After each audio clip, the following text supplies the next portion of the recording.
고린도후서 12장 11절부터 21절 말씀 함께 읽었습니다.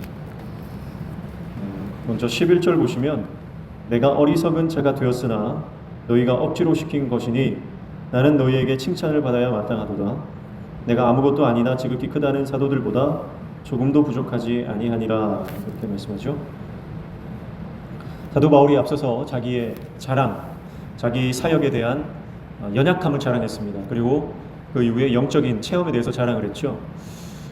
그러나 그런 자랑이라 할지라도 이것은 하나님 보실 때 어리석은 것이다. 그러나 내가 이 어리석은 자가 된 것은 내가 스스로 된 것이 아니고 바로 너희들의 상황 때문이다. 그래서 그것을 억지로 시킨 것이다. 이렇게 표현을 하고 있습니다. 그러나 이제 거짓 사도들, 그러니까 가짜들과 진짜의 차이는 뭡니까? 가짜는 스스로가 스스로를 자랑하는 거예요. 스스로가 스스로를 평가합니다. 그러나 진짜는 하나님이 평가하시고 또 상대편이 평가를 해주는 거죠. 그래서 사도 바울의 이 자랑은 사실은 칭찬을 받아야 마땅한 것이다. 그렇게 말씀을 하고 있죠. 그러면서 자기 자신을 뭐라고 다시 한번 말을 하냐면 나는 아무것도 아니다. 나는 아무것도 아니다. 여러분, 이게 하나님 은혜 안에 있는 자에게만 나올 수 있는 고백이에요. 나는 아무것도 아닙니다. 내가 한 것은 아무것도 없습니다. 그래서 내가 자랑할 것은 나의 연약함밖에 없습니다. 그리고 사실 영적인 체험을 한 것도 사도 바울이 이게 이끌려서 간 거잖아요. 그러니까 자기가 주도적으로 한 게 아니에요. 하나님이 은혜 주셔서 셋째 하늘로 올라간 것이지 사도 바울이 어떤 영적인 능력이 있어서 거기를 간 게 아니거든요. 그러니까 그 모든 것들이 하나님의 은혜고 그 하나님의 은혜를 자랑하는 거예요. 나는 아무것도 아니다. 모든 것이 하나님의 은혜다. 그러니까 하나님의 그 사랑과 은혜 가운데 거하는 자만이 할 수 있는 고백이에요. 자, 그런데 사도 바울은 그러면서 내가 아무것도 아닌데 그럼에도 불구하고 지극히 크다는 사도들보다 부족한 것 없다는 거예요. 지극히 큰 사도는 거짓 사도들, 가짜를 말하겠죠. 그러니까 나는 아무것도 아니지만 그 가짜들보다 내가 못한 것 없다. 내가 가짜들보다는 내가 더 낫다, 이런 말이에요. 그러니까 그게 무슨 말입니까? 자기는 아무것도 아닌데 거짓 사도들은 그것보다 못하다는 얘기니까 거짓 사도들은 정말 형편없는, 하나님과 상관없는 그런 가짜다라고 하는 것을 강조하는 그런 말입니다. 그러면서 12절 말씀에 보면 사도의 표가 된 것은 내가 너희 가운데서 모든 참음과 표적과 기사와 능력을 행한 것이라. 그렇게 말씀하죠. 자, 표적과 기사와 능력이에요. 이거는 얼마나 우리가 사모하는 것입니까? 표적과 어떤 하나님의 사인들이 막 나타나죠. 막 계시가 나타나고 막 하나님께서 환상을 보여주시고 그런 표적과 또 이적, 기사죠. 기사는 그 기적을 말합니다. 하나님의 기적들, 병이 낫고 뭐 죽은 자가 살아나고 막 이런 사도 바울의 사역 가운데 실제로 그런 일들이 일어났거든요. 그리고 능력을 행한 것이다. 이것은요 모든 성도들이 사모하고 또 저와 여러분이 너무너무 좋아하는 그런 거죠. 표적과 기사와 능력은 그 누구나 사모하는 것입니다. 그런데 하나님께서 이 사도 바울을 삼으신 게 표적과 기사와 능력보다 그 앞에 나오는 게 뭡니까? 모든 참음과 그랬어요. 그러니까 능력보다 표적보다 기사보다 하나님의 종이 먼저 가져야 될 게 뭐냐면 인내라는 거예요. 하나님이 목사로 세우신 이유 참으라는 거예요. 하나님이 나를 장로로 세우신 이유 인내하라는 거예요. 하나님이 나를 권사로 세우신 이유도 인내하고 참으라는 거예요. 인내하고 참고 견디는 것, 그 다음에 표적과 기사와 능력이 있다는 거죠. 그러니까 사도 바울이 하나님의 이 계시를 받았잖아요. 셋째 하늘에 올라가서 이 하나님의 계시를 받았는데 셋째 하늘이 어디라고 했습니까? 하나님이 계신 하나님의 보좌가 있는 곳이라고 했어요. 그러니까 유대인들의 사고에는요 첫째 하늘은 이 스카이, 그냥 하늘을 말해요. 둘째 하늘은 하늘 너머에 있는 해달 별이 존재하는 공간이라고 생각했어요. 지금으로 말하면 우주죠. 그리고 그 우주 너머에 하나님의 나라, 하나님의 천국이 존재한다고 생각을 했거든요. 사도 바울이 그런 셋째 하늘로 표현을 했죠. 이것이 하나님의 지성소, 하나님이 계신 그곳, 그 보좌를 말하는 거예요. 그러니까 하나님이 계신 그곳까지 내가 셋째 하늘까지 올라갔는데 거기서 놀라운 계시를 받았다는 거예요. 그런데 이 계시를 몇 년 만에 자랑합니까? 몇 년 만에 자랑했다고요? 14년 만에. 여러분, 사도 바울이 14년 전에 이미 하나님의 그 놀라운 그 영적인 체험을 하고 계시를 받았어요. 우리 같으면 어떻게 하겠습니까? 우리는 지난 밤에 뭐 어떤 기이한 꿈을 꿨다 그러면 그날 아침에 당장 말합니다. 내가 이런 꿈을 꿨는데 뭔가 뭐 신기한 일들이 일어나지 않을까, 뭐 하나님의 역사가 일어나지 않을까 하면서 그거를 감출 수가 없는 거예요. 그게 인간의 본성인데. 근데 사도 바울은 그 놀라운 영적인 신비를 경험하고 신비한 체험을 했는데 14년 동안 참고 또 참았다는 거예요. 왜냐하면 내가 이걸 말함으로써 사람들이 자기 자신에게 주목할까봐, 이게 인간적인 자랑이 될까봐 걱정을 했던 거예요. 그래서 자기가 경험했던 그 경험들을 가슴에 꼭 묻어두고 있었다는 거죠. 그러다가 고린도 교회 성도들 때문에 어쩔 수 없이 그 사건을 풀어내는 거죠. 그러니까 사도 바울이 원해서 하는 건 아니고 하나님의 사역 가운데 필요했기 때문에 그 자랑을 한 거죠. 여러분, 하나님께서 우리를 주의 종으로 삼아주시고 우리에게 사명을 맡기실 때 가장 첫 번째 덕목이 뭡니까? 바로 인내다라고 하는 거죠. 인내다. 혈기가 없는 사람이 어디 있겠습니까? 자기 의가 없는 사람이 누가 있겠어요? 자기 주장이 다 있고 자기 생각이 다 있고 자기 철학이 다 있어요. 교회 안에서 우리가 사역을 하다 보면 의견이 부딪히고 또 내 주장을 내세우고 싶을 때가 있습니다. 그러나 그때에도 가장 먼저는 이것이 교회의 덕이 되는가? 이것이 성도를 세우는 일인가? 아니면 교회를 분열시키는 일인가? 그 깊은 고민, 사도 바울이 했던 그 깊은 고민이 결국은 인내와 오래 참음으로 연결되는 겁니다. 결국은 사랑하기 때문에 참을 수 있어요.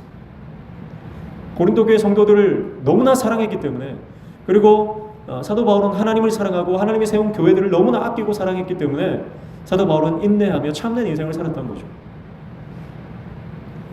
자식이 참는 게 아니고 부모가 참는 거죠.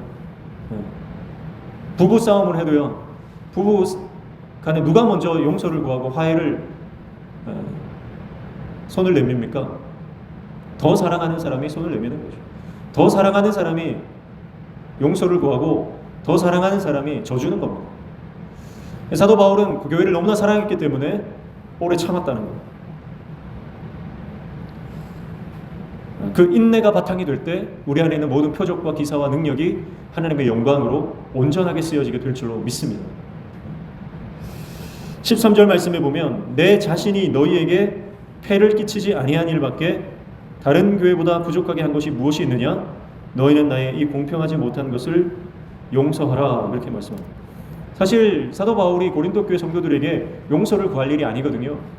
근데 용서하라, 이거는 이제 반어법이에요. 반어법. 그래서 교회에 해를 끼친 적이 없음의 반어적인 표현으로서 부디 나를 용서해라.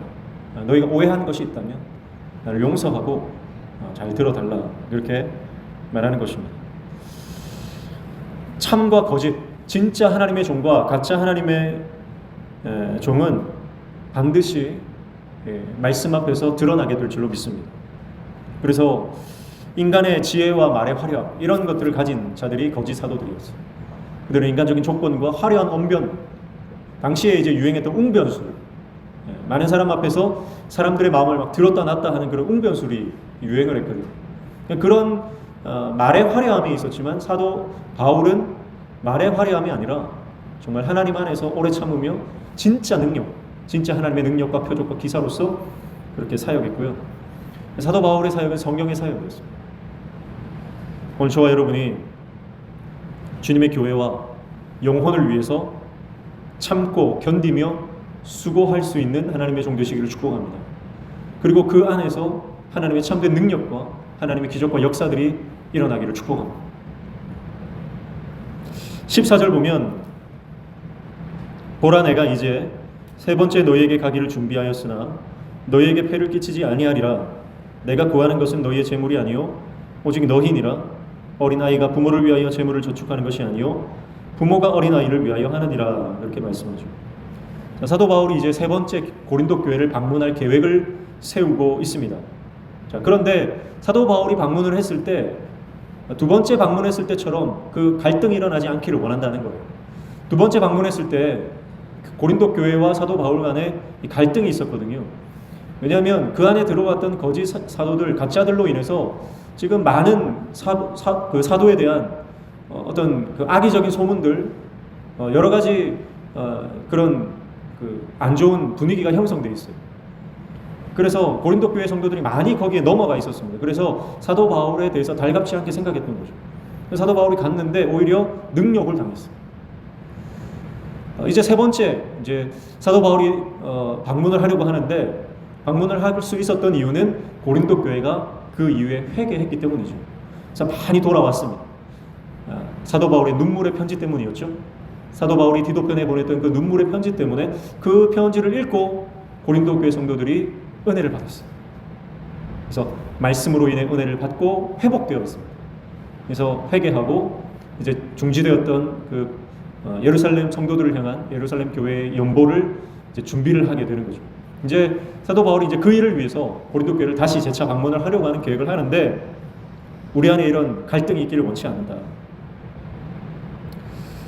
내가 구하는 것은 재물이 아니다. 내가 구하는 것은 오직 너희다. 그렇게 말씀합니다. 이 말씀을 왜 하냐면, 지금 가짜들이 교회 안에 들어와서 그들이 가지고 있는 목적이 바로 이 돈이었기 때문에 그렇습니다. 그러니까 고린도 교회 안에 지금 연보를 모았는데 그 연보가 상당히 거액의 액수였거든요. 굉장히 큰 돈이었기 때문에 이 가짜들이 들어와서 그 재정을 노리는 거예요. 여러분, 결국은 이단들이 노리는 것은요, 끝에 가면 다 돈이에요. 모든 것이 돈으로 귀결됩니다. 결국은 지금 신천지가요, 저기 부산역 쪽으로 쭉 가다 보니까 큰 건물 위에 그 전광판 엄청나게 큰 게 있는데 거기에서 대대적으로 신천지 광고를 해요. 이제는 신천지가 숨어서 하지 않습니다. 대놓고 드러내놓고 공개적으로 막 합니다. 서면에 한번 갔더니 서면에 그 신천지 젊은 친구들이 정말 그 꽃다운 나이에 그 신천지 그 복장을 하고 전도를 엄청나게 합니다. 이제는 그들이 드러내놓고 막 하는 거예요. 코로나 때 그 신천지 집단 감염 사건 때문에 그 이만희가 나와가지고 대국민 사과를 하고 국민들 앞에 이 방송 앞에서 큰 절을 하지 않았습니까? 근데 신천지 신도들은요, 이제 이만희의 그런 행동을 거의 예수님이 십자가에 달린 것과 동급으로 보는 거예요. 또 우리 교주가, 그들은 이제 이만희를 하나님 신으로 보기 때문에 신이 사람들 앞에 무릎을 꿇고 사죄하는 거, 이거 이제 그런 것들을 또 더 신격화하는 거죠. 그러면서 지금 이제 신천지가 돈이 많거든요. 돈으로 방송국을 사고요. 무슨 방송국을 하나를 매수를 했다 하더라고요. 매입을 해가지고 이제 대대적으로 이제 광고를 시작했습니다. 얼마나 많은지 몰라요. 이 광고 나오는 게 결국은 물량으로, 돈으로 많은 사람들을 미혹시키는 거죠. 그러면서 그들이 그렇게 신도를 모으고 교세를 확장하는 그 목적이 뭐냐? 결국은 돈입니다. 왜 그렇게 투자를 합니까? 영혼을 살리기 위해 투자하는 게 아니에요. 한 영혼이라도 더 미혹시켜가지고 전 재산을 다 빨아먹으려고 하는 거죠. 그러니까 이 사람이 진짜냐 가짜냐 하는 것은 결국은 이 사람이 돈을 밝히냐 아니냐, 거기에 보면 알 수가 있어요. 그 어떤 유명한 목사님은요, 그 측근에 있던 사람이 오랫동안 그를 섬기다가 중간에 빠져나왔어요. 왜 빠져나왔느냐 인터뷰를 하니까 이 사람은 처음부터 끝까지 결국은 돈으로 귀결되더라. 그래서 거기에서 이게 가짜구나 생각하고 나왔다는 거예요. 추구하는 게 예수 그리스도냐, 말씀이냐, 영원 살림을 위해서 내가 추구하느냐, 그렇지 않고 그 끝에 돈이 있고 사람이 있고 어떤 세상 쾌락이 있다면 그것은 가짜라는 거죠. 내가 구하는 것은 재물이 아니라 오직 너희다. 교회가 세워지기를 원하고 영혼이 살아나기를 원하고 하나님 안에서 생명이 살아나는 그 역사가 일어나기를 원한다는 것이죠. 오늘 저와 여러분의 삶의 목적이 재설정되시기를 축복합니다. 돈을 추구하던 인생이 말씀을 추구하는 인생으로 바뀌어야 됩니다. 세상 명예를 추구하던 인생이 하나님의 영광을 추구하는 인생으로 바뀌어야 됩니다. 사람들의 인정과 사람들의 존경을 원하던 인생이 하나님께서 인정해 주시는 삶으로 방향 전환이 일어나야 된다는 거죠. 그렇지 않으면 우리가 거기에 빠지다 보면요, 결국은 변질되고 복음을 떠날 수밖에 없습니다. 이단 교주들을 가만히 보면 보통 사람들이 아니거든요, 사실. 그 사람들은 비상한 사람들, IQ가 굉장히 높고, 그리고 그들이 일반인보다는 굉장히 뭔가 특출난 부분들이 있어가지고요, 그것을 가지고 이제 사람들을 마음을 사는 거예요. 그 사람들의 말을 들어보면 굉장히 어떤 사람을 끌어당기는 매력이 있거든요. 어떤 목사님이 그래요. 만약에 이만희에게 육체의 가시, 사도 바울에게 있었던 그 육체의 가시가 있었다면 이만희가 그렇게 타락의 길로 빠졌을까? 아마 그러지 않았을 것 같다는 거죠. 육체의 가시가 있었다면. 사도 바울도 마찬가지다. 사도 바울에게 만약에 육체의 가시가 없었다면 사도 바울도 교만해지지 않았을까? 하나님이 누구보다 그걸 잘 아시기 때문에 육체의 가시를 허락하셨다라고 하는 거죠. 우리가 다른 사람이 없는 게 하나님 은혜 아니면 누구나 넘어질 수 있고요, 누구나 변질될 수 있다라고 하는 거예요.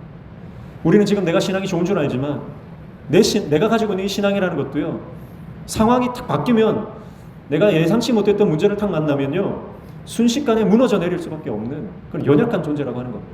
그걸 인정하느냐 하지 않느냐, 이게 큰 차이예요. 그래서 우리 안에 사도 바울이 가졌던 이런 어떤 육체의 가시가 있다라고 하는 것, 그것은 그 자체가 은혜다라고 하는 거죠. 사도 바울이 하나님께 3번을 구했는데 기도가 응답됐습니까? 안 됐습니까?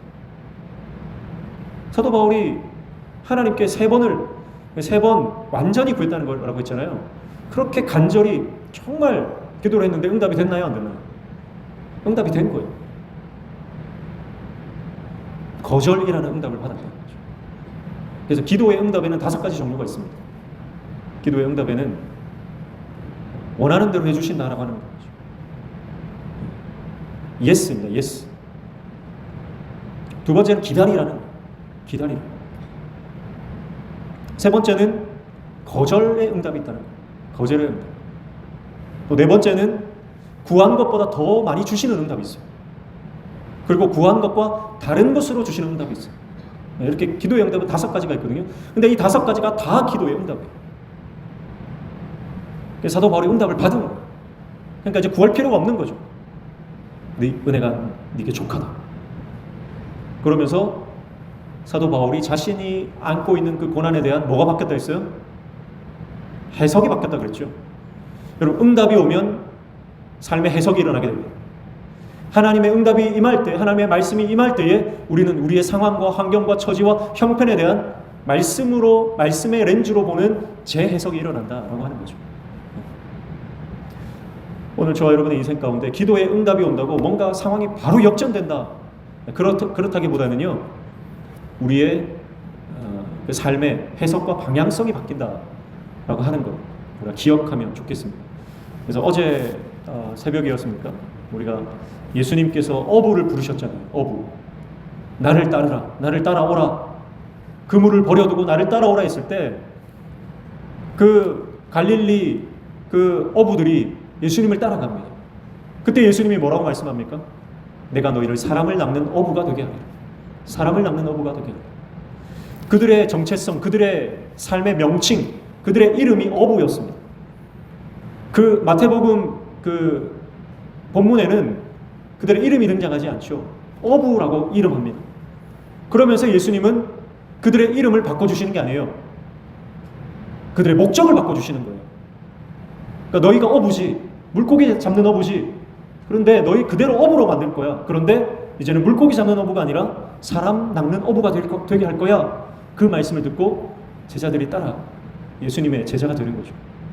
여러분, 우리가 새벽에 나눴듯이 우리 인생이 그렇습니다. 내가 예수 믿고 내가 은혜 받았다고 내 직업이 바뀌는 게 아니라고. 그대로 우리는 어부입니다. 그러나 어부지만 같은 어부가 아니라는 거예요. 내가 어부지만 이제는 내 삶의 목적이 바뀌어서 사람을 낚는 어부가 된다고 하는 거죠. 내가 뭐 은혜 받았다고 바로 뭐 목사가 되고 선교사가 되는 게 아닙니다. 바로 신학교 들어가는 게 아니죠. 여전히 나는 내 삶의 그 자리에서 나의 일상을 살아야 되고, 내가 만나던 사람들을 만나야 되고, 내가 하던 일들을 계속해야 되고, 교회 안에서도 내가 하던 사역들을 계속해야 됩니다. 상황이 바뀌는 건 아닙니다. 그러나 내가 하던 그 일의 해석이 바뀐다는 거예요. 내가 만나던 사람들을 보는 관점이 바뀐다는 거예요. 내가 일상을 살아가던 그 일상의 목적이 바뀐다는 거죠. 사도 바울이 자기 안에 육체에 있는 가시, 그 가시에 대한 하나님의 응답을 받았을 때 가시는 여전히 그대로 가시인 채로 남아 있었지만, 그러나 같은 가시가 아니에요. 그 가시는 사도 바울을 사도 되게 하는 가시고, 그 가시는 사도 바울을 하나님의 거룩하고 신실하고 겸손한 종이 되도록 하는 가시다라고 하는 거죠. 그 전에 가시는 어떤 가시였습니까? 나를 힘들게 하고, 나를 좌절하게 하고, 나를 의기소침하게 하고, 나를 우울하게 만드는 가시였다면, 이제 하나님의 응답이 있고 난 이후에 그 가시는 이제 하나님의 은혜를 더 크게 보게 하는, 하나님의 능력을 나타내게 하는 가시가 되었다라고 하는 거죠. 오늘 이 은혜가 우리 삶의 해석이 바뀌고, 관점이 바뀌고, 태도가 바뀌고, 목적이 바뀌어지는 놀라운 은혜가 저와 여러분의 삶 가운데 일어나기를 축복합니다. 여전히 남편 그대로 남편이, 하나님 우리가 은혜 받았다고 남편 바뀝니까? 바뀌면 좋겠지만 안 바뀌는 거예요. 그대로 내 남편입니다. 그러나 그 전에는 정말 왼수 덩어리였지만 하나님의 은혜를 받고 나니까, 하나님의 말씀이 내 안에 들어오고 나니까 내가 정말 사랑할 대상으로, 내가 섬겨야 될 대상으로, 내가 복음을 전해야 될 대상으로 보이는 거예요. 그 남편이 불쌍하게 보이고 사랑스럽게 보이기 시작하는 겁니다. 하나님이 남편을 딱 바꿔주시는 게 아니라고. 사랑하는 성도 여러분, 목회자를 볼 때도 그렇고, 성도를 바라볼 때도 그렇고, 교회를 바라볼 때도 마찬가지인 줄로 믿습니다. 오늘 우리가 바라보는 대상, 그 대상에 대한 해석과 관점이 바뀌어지는 귀한 은혜가 있기를 축복합니다. 그래서 사도 바울은 지금 고린도 교회 성도들과 자기 자신의 관계를 어떤 관계로 보냐면, 14절 하반절에 다시 보니까 어린아이가 부모를 위하여 재물을 저축하는 것이 아니요 부모가 어린아이를 위하여 하느니라, 그렇게 말하면서 영적인 부모 자식의 관계임을 기억하고 있다라고 하는 것이죠. 그러니까 사도 바울은 성도들을 자기 자식처럼요. 그러니까 참을 수 있는. 그 이번에 뭐 뉴스에 보니까요, 그 어떤 한 여배우가 자기 어린 아이를 들쳐업고 한라산을 등정을 했다 하더라고요. 뭐 거기 그 사건에 대해서 뭐 여러 가지 뭐 이게 옳으냐 그르냐 뭐 이런 얘기가 있지만, 제가 보니까 대부분은 아이를 업고 아이와 함께 그 산을 등정했다라고 하는 것은 그 아이에게는 너무나 귀하고, 그 아이에게는 엄마와 함께 했던 추억이 된다, 응원을 많이 하더라고요. 여자는 약하지만 엄마는 강하다 이런 말이 있지 않습니까? 참 대단한 것 같아요. 그 아이를 들쳐업고 그 젊은 엄마가 한라산을 등정했다라고 하는 거. 그러니까 능력이 언제 나옵니까? 사랑할 때 능력이 나옵니다. 부모가 자식을 사랑하니까 자식에게는 뭐라도 해주고 싶은 그 능력이 나오는 거죠. 그리고 그 자식을 오래 참고 기다려줄 수 있는 그 모든 참음도 사도 바울이 그 고린도 교회 성도들을, 비단 고린도 교회뿐만 아니라 모든 자기가 세웠던 수많은 교회들과 그 연약한 성도들, 자기 자식으로 생각했기 때문에 그들을 품고 그들을 오래 참고 또 그들을 위해서 하나님의 능력을 나타낼 수 있었다라고 하는 것입니다. 15절 말씀에 보면 내가 너희 영혼을 위하여 크게 기뻐함으로 재물을 사용하고 또 내 자신까지도 내어주리니 너희를 더욱 사랑할수록 나는 사랑을 덜 받겠느냐, 그렇게 말씀하죠. 너희 영혼을 위하여 크게 기뻐함으로 재물을 사용했다. 그래서 내 자신까지 내어준다라고 하는 것입니다. 왜요? 사도 바울이 영적 부모이기 때문에, 영적인 아버지이기 때문에 내 자신까지 내어주고 자기가 가진 것을 고린도 교회 성도들을 위해서 내어주는 것입니다. 고린도 교회 안에는 파벌이 있었잖아요. 파벌이 있었기 때문에 소외되는 사람들이 분명히 있었어요. 그래서 그 소외되고 그 가운데 가난하고 그 가운데 어려운 성도들이 분명히 있었겠죠. 그들을 위해서 사도 바울은 자비량으로 사역하되 자기가 가진 것들을 그들을 위해서 아낌없이 주었다는 거예요. 그랬는데요, 16절에 보면 그렇게 사도 바울이 섬겼는데 몇몇 사람들이 이렇게 얘기하는 겁니다. 16절 보시면 하여간 어떤 이의 말이 내가 너희에게 짐을 지우지는 아니하였을지라도 교활한 자가 되어 너희를 속임수로 취하였다 하니 그렇게 말합니다. 자, 이건 악의적인 소문이에요. 사도 바울은 고린도 교회 성도들에게 사례비를 받지 않았습니다. 그랬는데 뭐 어려운 성도들을 막 도와주는 거예요. 그러니까 사람들이 보면서 저 돈이 어디서 났느냐. 사도 바울이 앞에서는 돈 안 받는다, 사례비 안 받는다 해놓고 뒤에서는 사람들에게 뒷돈을 받았다.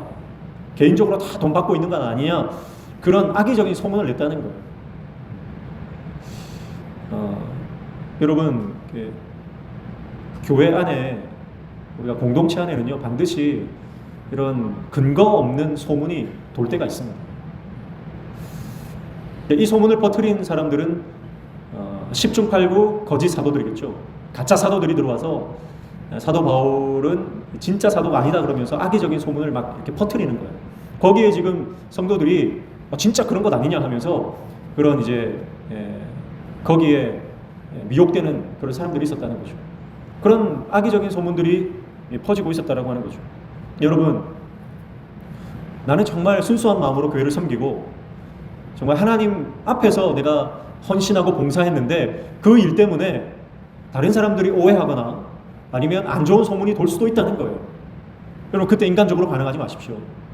인간적으로 반응하지 마시고 하나님의 일을 할 때는 그런 일이 있을 수도 있다. 여러분, 미리 예방주사를 맞으셔야 돼요. 우리가 미리 백신을 맞듯이 말씀을 보면서 사도 바울도 이런 악의적인 소문, 근거 없는 소문에 공격을 받았구나. 사도 바울처럼 사실은 모든 사람들의 존경을 받고 모든 사람들의 칭찬을 받고 모든 사람들이 인정하고 박수 쳐야 될 인물도 그가 생명까지 내어주면서 교회를 사랑하고 섬기고 교회를 세웠는데도 불구하고 이런 소문, 이런 근거 없는 비방들을 들었구나. 여러분, 이것을 우리가 미리 예방주사를 맞아야 돼요. 그러면 우리 인생 가운데 오는 어떤 내 마음을 아프게 하고 내 속을 쓰리게 하고 내 속을 뒤집어지게 하는 그런 일들이 있거든요. 그러나 그때에 사도 바울을 생각하십시오. 그리고 더 나아가 나를 위해서 십자가에 모진 고통, 아무 죄 없이 십자가에 달리신 주님을 생각하십시오. 그러면 사실 인간적으로 대처를 하지 않을 수 있습니다.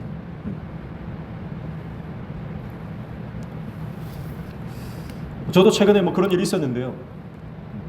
인간적으로 대처하지 않고 기도하고 말씀 보고 그분 찾아가서 같이 기도하고 또 찬송하고 예배드리고 그랬습니다. 다른 건 할 게 없는 거예요. 변명할 필요도 없고.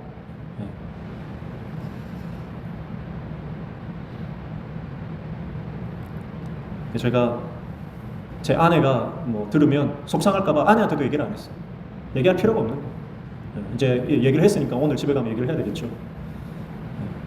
그런 일이 있어도 오해를 받고 사람들이 나를 비방하고 소문이 파다하다 하더라도요, 하나님께서 교통정리해 주십니다.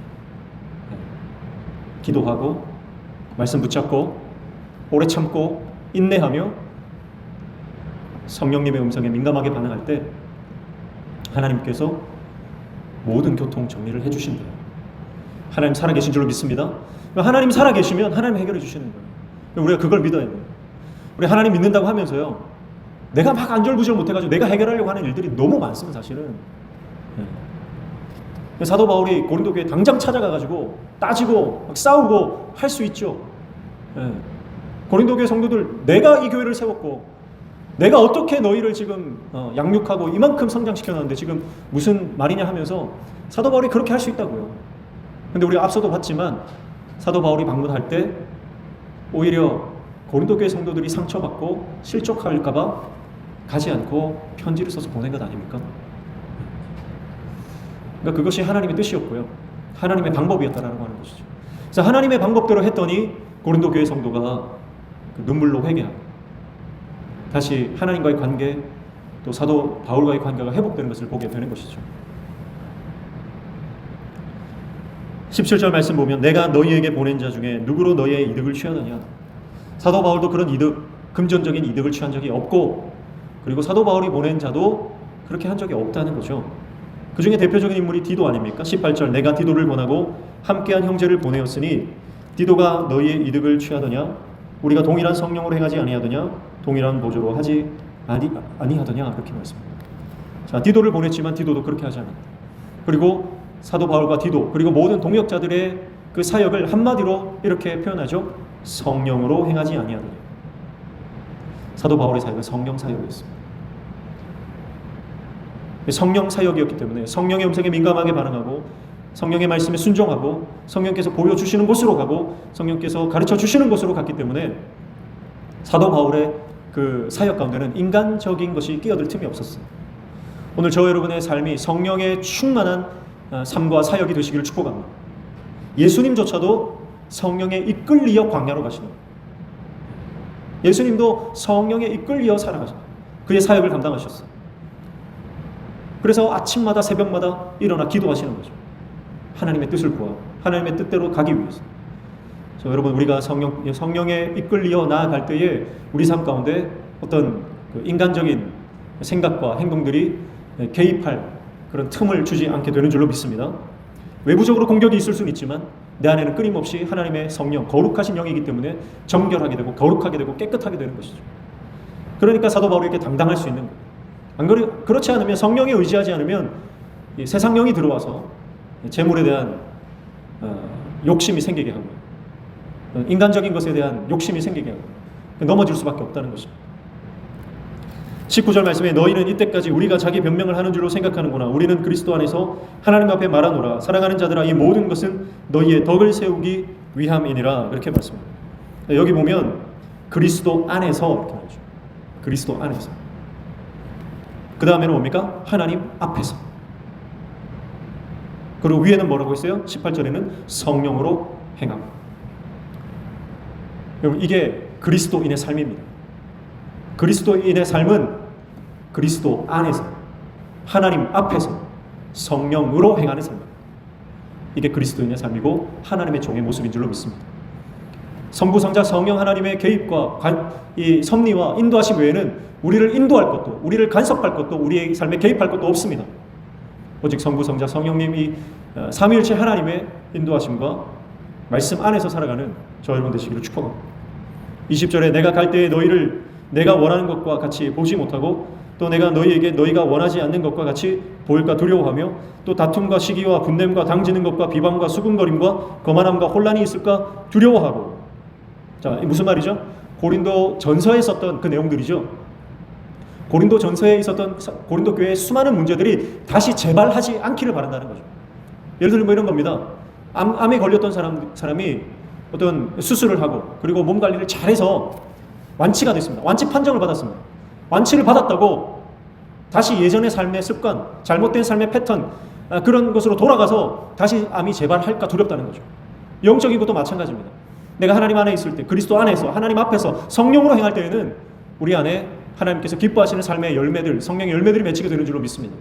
그러나 우리가 다시 예전의 삶의 습관으로 돌아가게 되면 우리 안에 이런 모든 다툼, 시기, 분쟁, 당짓는 것, 비방, 수군거림, 거만함, 혼란이 다시 들어온다는 거죠. 그렇게 되지 않도록 깨어 있으라는 겁니다. 사도 바울이 두려워한다라고 하는 것은 그것을 강력한 경고의 뜻으로 말씀하는 거예요. 무엇보다 두려워해야 하는 것은 우리가 하나님 밖에 있는 것입니다.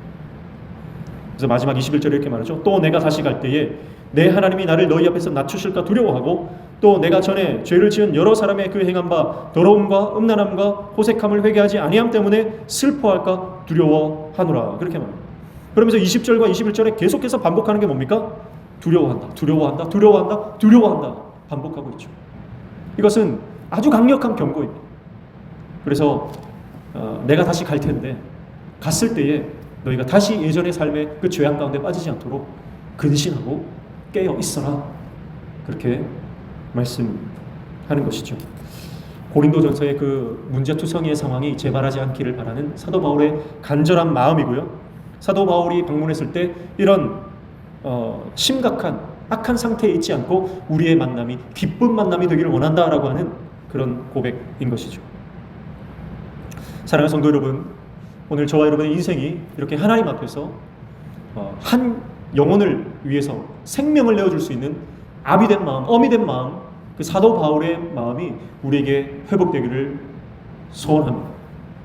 그리고 어떤 나를 향한 악의적인 소문, 비방들이 일어난다 하더라도 인간적으로 반응하지 마시고 말씀 안에서, 그리스도 안에서, 하나님 앞에서 성령으로 행하시기를 축복합니다. 어떤 상황과 환경과 형편 가운데서도 사도 바울처럼 오래 참음, 모든 참음으로 인내하시기를 축복합니다. 그때에 우리 삶 가운데는 하나님의 표적과 기사와 능력이 나타나게 될 줄로 믿습니다.